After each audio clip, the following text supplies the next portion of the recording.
ಸುರೇಶ್ ರವರ ಒಂದು ದೊಡ್ಡ ಆಸೆ, ಬಡವರಿಗೆ ಸೈಟ್ ಕೊಡಬೇಕು, 100 ಎಕರೆ ಸೈಟ್ ಕೊಡಬೇಕು.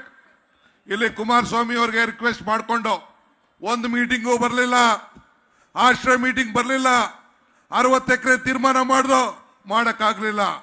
ಆದರೆ ಇಲ್ಲಿಗೆ ಬಂದು ಈ ರಾಮನಗರದ ಮಹಾಜನತೆಗೆ ಭಿಕ್ಷಾ ಬೇಡಿದೆ ನಾನು. ಈ ಡಿ ಕೆ ಶಿವಕುಮಾರ್ ಮೇಲೆ ವಿಶ್ವಾಸ ಇಡಿ. ಈ ಡಿ ಕೆ ಶಿವಕುಮಾರ್ ಈ ರಾಜ್ಯದಲ್ಲಿ ಒಂದು ಜವಾಬ್ದಾರಿ ಸ್ಥಾನ ಬರಬೇಕಾದ್ರೆ ಇಕ್ಬಾಲ್ ಅಲ್ಲ ಕ್ಯಾಂಡಿಡೇಟು, ಈ ಡಿ ಕೆ ಶಿವಕುಮಾರ್ ಕ್ಯಾಂಡಿಡೇಟ್ ಅಂತೇಳಿ ನಾನು ಮನವಿ ಮಾಡಿದೆ. ತಾವು ಇವತ್ತು ಇಕ್ಬಾಲ್ ಅಹಮದ್ ರವ್ರಿಗೆ ಆಯ್ಕೆ ಮಾಡಿ ಕಳಿಸಿದ್ದೀರಿ. ಒಂದು 100 ಎಕರೆನ ಈಗಾಗಲೇ ಡಿ ಕೆ ಸುರೇಶ್ ಅವರು, ಇಕ್ಬಾಲ್ ಅವರು ಮತ್ತು ನಮ್ಮ ಸ್ಥಳೀಯ ಎಲ್ಲ ಮುಖಂಡಗಳು ತೀರ್ಮಾನವನ್ನು ಮಾಡಿದ್ದಾರೆ.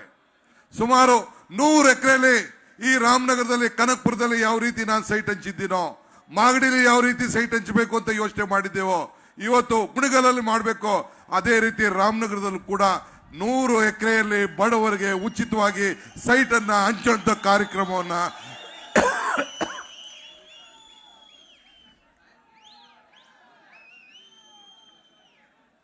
ಈಗಾಗಲೇ ತೀರ್ಮಾನ ಮಾಡಿದ್ದೇವೆ. ಹಿಂಗೆ ಅನೇಕ ಯೋಜನೆಗಳು ಈ ರಸ್ತೆಯಲ್ಲಿ ಬೇಕೆದಾಟಿಗೆ. ಈಗ ತಾನೇ ನಾನು ಚಾಮುಂಡೇಶ್ವರಿ ದೇವಸ್ಥಾನಕ್ಕೆ ಹೋಗಿ ಬಂದೆ ರಾಮನಗರದಲ್ಲಿ.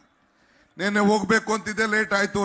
ಕನಕಪುರ ಇದರಲ್ಲಿ ಮೈಸೂರಲ್ಲಿ ಹೋಗಕ್ಕಾಗಲಿಲ್ಲ, ಇಲ್ಲಿ ಹೋಗಿ ಬಂದೆ.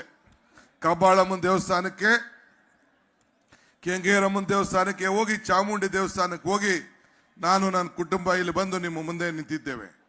ಆ ತಾಯಿಗೂ ಪ್ರಾರ್ಥನೆ ಮಾಡಿ ನೀರಿಗೋಸ್ಕರ ನಡಿಗೆ. ಯಾರಿಗೋಸ್ಕರ ಮಾಡ್ದೋ? ರಾಮನಗರ ಜಿಲ್ಲೆಗೆ ನೀರು ಬರುವುದಿಲ್ಲ, ಆದರೆ ರಾಮನಗರ ಜಿಲ್ಲೆಗೆ ಕುಡಿಯೋ ನೀರಿನ ವ್ಯವಸ್ಥೆ ಬೇಕು. ಬೆಂಗಳೂರಿನ 25 ಕ್ಷೇತ್ರಕ್ಕೆ ಕುಡಿಯೋ ನೀರು ಬೇಕು, ಕಾವೇರಿ ಜನಾಲಯ ಪ್ರದೇಶಕ್ಕೆ ಬೇಕು. ಪಕ್ಷ ಭೇದವನ್ನು ಮರೆತು, ಜಾತಿ ಧರ್ಮವನ್ನು ಮರೆತು ಇವತ್ತು ನೀರಿಗೋಸ್ಕರ ಮೇಕೆದಾಟಿಗೆ ಪಾದಯಾತ್ರೆ ಮಾಡ್ದು. ಆವತ್ತು ಜನತಾದಳದವ್ರದ್ದು ಬೆಂಬಲ ಕೊಡಕ್ಕೆ ಆಗಲಿಲ್ಲ. ಇವತ್ತು ಮಾನ್ಯ ಶ್ರೀ ದೇವೇಗೌಡರು ಹೇಳ್ತಾರೆ, ಪಕ್ಷಾತೀತವಾಗಿ ತನ್ನ ಕುಟುಂಬದವರು 2 ಸದಸ್ಯರು 3 ಜನ ಕಾವೇರಿ ಜನಾಲಯ ಪ್ರದೇಶದಲ್ಲಿ ಇವತ್ತು ಚುನಾವಣೆಗೆ ಸ್ಪರ್ಧೆ ಮಾಡಿದ್ದಾರೆ. ಎಲ್ಲಿ ರೈತರು ಕೈ ಕೊಟ್ಬಿಡ್ತಾರೋ ಅಂತೇಳಿ ಪಕ್ಷಾತೀತವಾಗಿ ನೀವೆಲ್ಲ ಸೇರಿ ಒಗ್ಗಟ್ಟಿನಿಂದ ಮೇಕೆದಾಟು ಹೋರಾಟ ಮಾಡಬೇಕು ಅಂತ ಹೇಳ್ತಾ ಇದ್ದಾರೆ. ಗೌಡ್ರೆ, ಈ ಜನ ದಡ್ರೆ ಯಾರು ಇಲ್ಲ.